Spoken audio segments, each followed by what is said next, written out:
안녕하세요. 백사원 목사입니다. 오늘은 2월 2일 월요일 아침입니다. 오늘도 신실한 마음으로 하나님의 말씀과 함께 하루를 시작하는 여러분들에게 크신 하나님의 놀라우신 은총이 오늘 또 이번 주간도 또 이번 한 달도 내내 함께 하시기를 바랍니다. 지난주까지 해서 매일 성경 본문은 창세기를 살펴보았습니다. 창세기 절반 좀 못 미쳐서 21장까지 보았는데요. 어제부터 2월 첫날부터 이제 매일 성경 본문은 요한복음을 시작합니다. 매일 성경 본문에 오늘 월요일 날은 요한복음 1장 19절부터 시작되지만 어제 본문 요한복음 1장 1절부터 오늘 함께 시작하고자 합니다. 그래서 오늘 함께 살펴볼 본문의 말씀은 요한복음 1장 1절부터 18절까지 말씀입니다.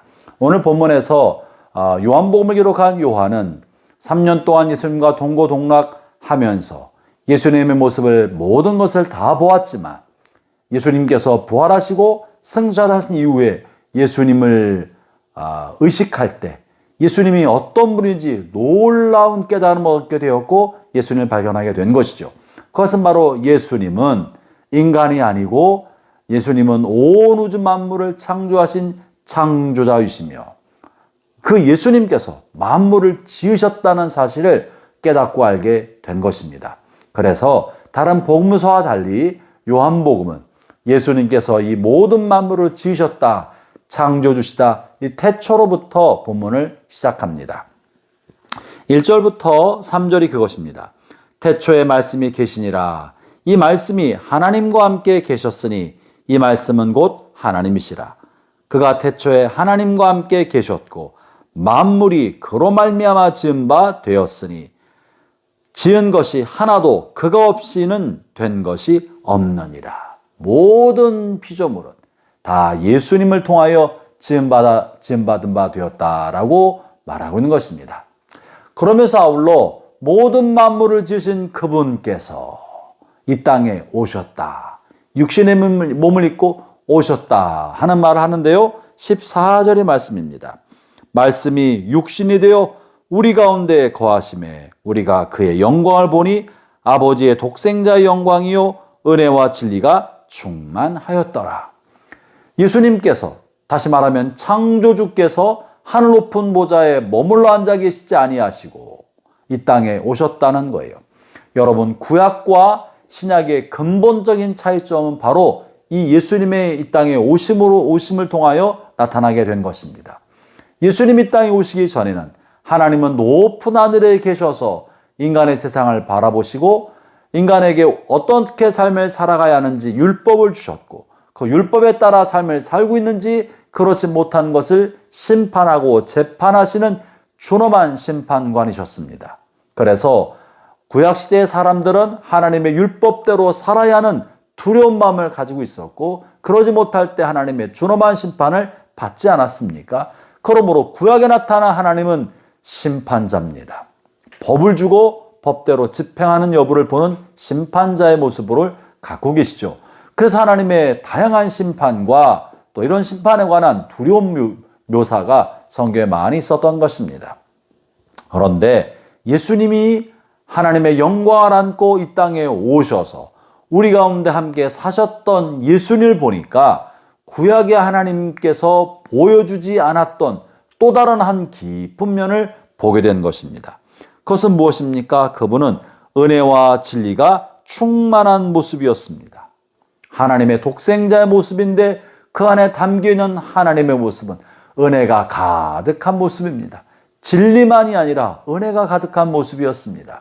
뿐만 아니라 이 예수님을 통하여 몰랐던 그동안 잘 간과되었던 하나님의 또 다른 모습과 깊은 모습을 보게 되었는데요. 그것을 이렇게 표현합니다. 18절에서는요. 본래 하나님을 본 사람이 없으되 아버지 품속에 있는 독생하신 하나님이 나타내셨느니라.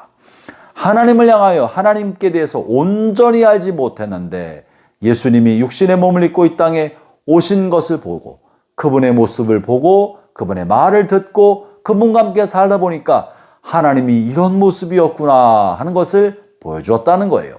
이것은 하나님의 육신의 모습, 외형을 말하는 것이 아닙니다. 하나님은 영이심으로 형체가 없습니다. 본문에 아버지의 품에 있는 독생하신 하나님이 아버지의 형상을 나타냈다. 하나님을 나타냈다는 것은 하나님의 성품과 하나님이 어떤 분이신지를 예수님의 가르치는 말씀과 삶을 통해 보여주었다는 것이죠. 어떤 모습을 보여주었습니까? 무한한 사랑과 한없는 애정의 하나님을 보여주셨습니다. 우리의 죄에 대하여 한없이 용서하신 하나님의 모습을 보게 되었습니다.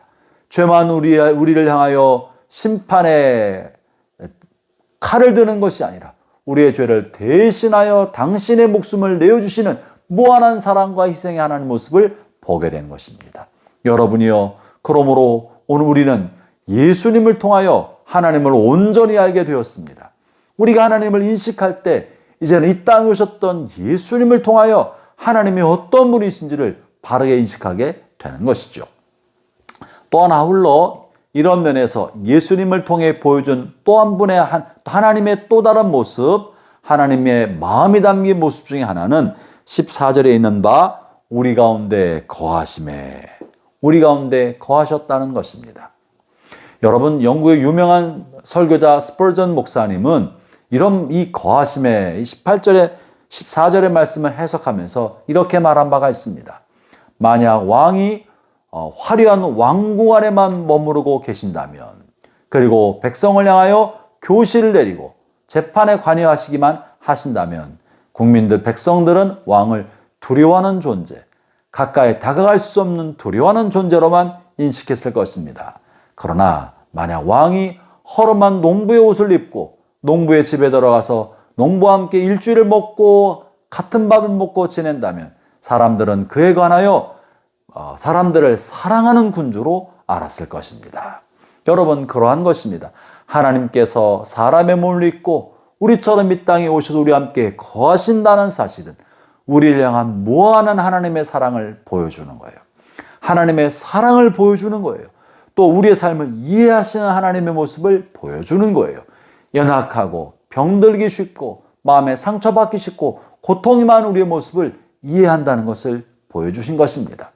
우리 가운데 거하시는 이 예수님, 이 하나님은 그저 잠시 잠깐만 거하시는 것이 아니고요, 우리가 사업하는 사람들이 작은 문제로 쩔쩔쩔 매고 있을 때 그 곁에 거하시면서 우리와 같은 마음을 품고 계십니다.